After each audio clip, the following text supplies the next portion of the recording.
কেউ যদি তাহাজ্জুদ নামাজ পড়ে তাহলে সে বিতর নামাজ কখন পড়বে?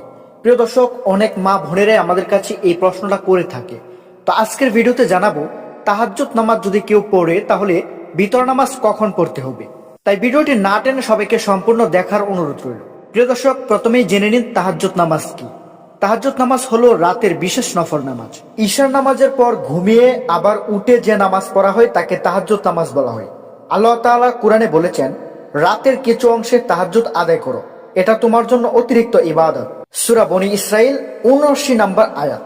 সুপ্রিয় দর্শক, এই নামাজ আল্লাহর কাছে খুব প্রিয় একটি ইবাদত। এবার আসি মূল প্রশ্নে, তাহাজ্জুদ পড়লে বিতর কখন পড়বেন? সহজ উত্তর হলো, যদি আপনি নিশ্চিত হন যে রাতে তাহাজ্জুদ পড়বেন তাহলে বিতর নামাজ তাহাজ্জুদের পরে পড়াই উত্তম। কারণ রাসূলুল্লাহ সাল্লাল্লাহু আলাইহি সাল্লাম বলেছেন, তোমরা রাতের শেষ নামাজ হিসেবে বিতর পড়ো, অর্থাৎ রাতের শেষ নামাজ হওয়া উচিত বিতর নামাজ।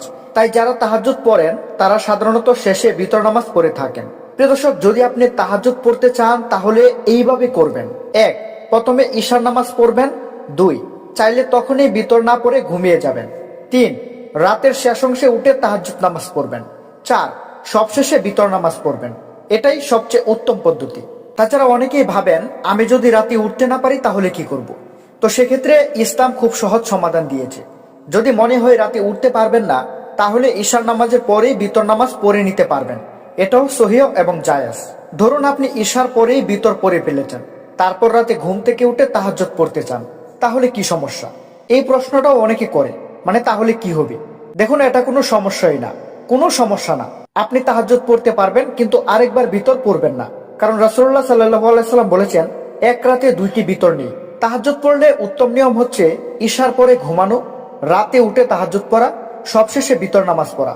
আর যদি উঠতে না পারেন মনে হয় তাহলে ঈশার পরেই বিতর পড়ে নেবেন। তো প্রিয় দর্শক, তাহাজ্জুদ নামাজ আল্লাহর কাছে খুব প্রিয় একটি ইবাদত। যারা নিয়মিত তাহাজ্জুদ পড়ে আল্লাহ তাদের দোয়া কবুল করেন এবং জীবনে বরকত দেন।